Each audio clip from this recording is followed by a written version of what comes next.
Class, what we'll do, we'll conduct an experiment. Here we have V naught setup. In this, what we'll do, we are determining the coefficient of discharge. In the sense, we are calibrating the device. You know what is calibration, I think so, right? Here this is main setup.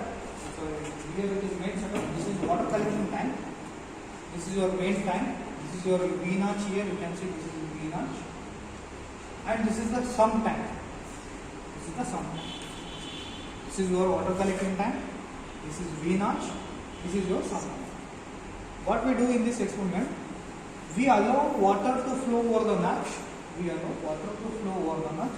Once water flow over the notch, it collects in the tank. As soon as it collects in the tank, we are going to measure the discharge from this flow. Discharge from this notch. Whatever the amount of water which is discharging from this V notch is going to collect in this tank. As we know that the length and the breadth of the tank we have written in the observation. So length into breadth is nothing but area you will get. Area into height of the water. Height is nothing but rise of water. Length into breadth into rise means you will get volume. Volume in the sense metric cube. Like here we have a manometer type setup. What we do here, for every 5 centimeter rise of water, we are going to take the time. For example, water is flowing over the notch. It is collecting in the tank.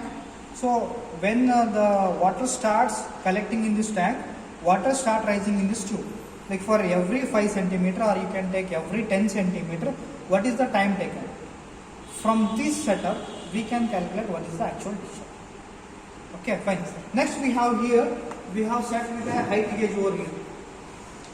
Height gauge to measure the height of water flow.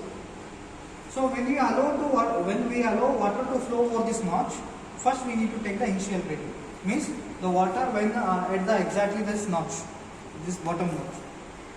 What is the reading from this scale we need to take, that is H1. That is the fix for all the readings.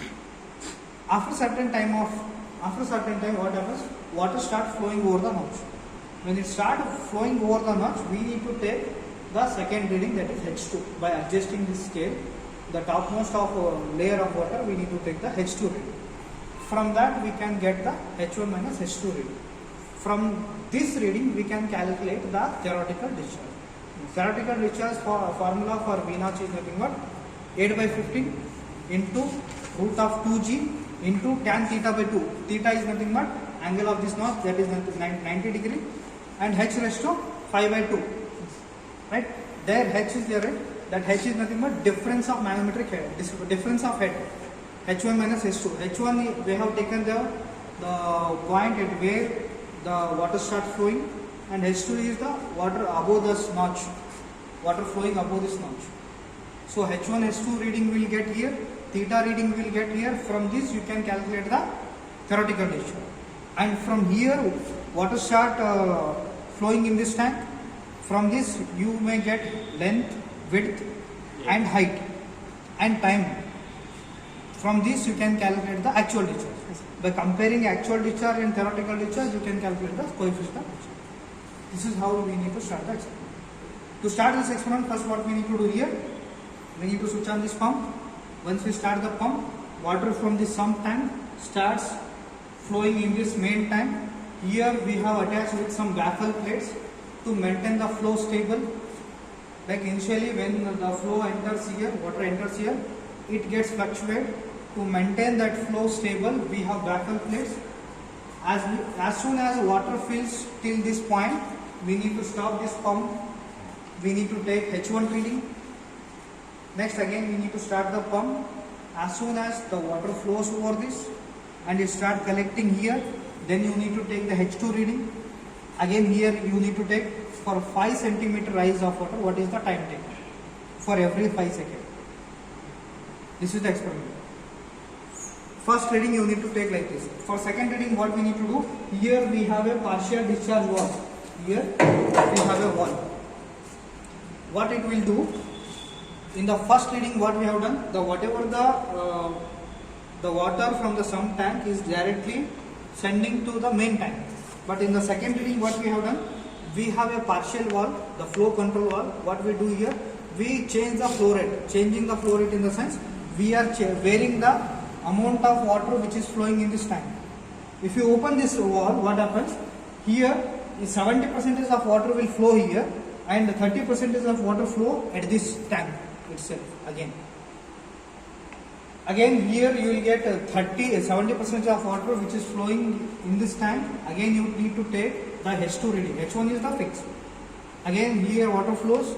Again the rise of water, time taken. Again the third reading, again you need to open this valve. If you open this valve, only 50% of water is going to supply over here. 50% is will dump here. Means it discharge over here. Again water flows over the notch. When water flows over the notch, you need to take the H2 reading, and here you need to take tank reading. For every 5 centimeter, what is the time taken? By taking all these things, and here you have the length and breadth of the water collecting tank. The observation is given. From these data, you can calculate actual discharge, theoretical discharge. From actual discharge and theoretical discharge, you can calculate the coefficient of discharge. This is how you need to conduct the experiment. Yes, sir. Clear? Okay, fine.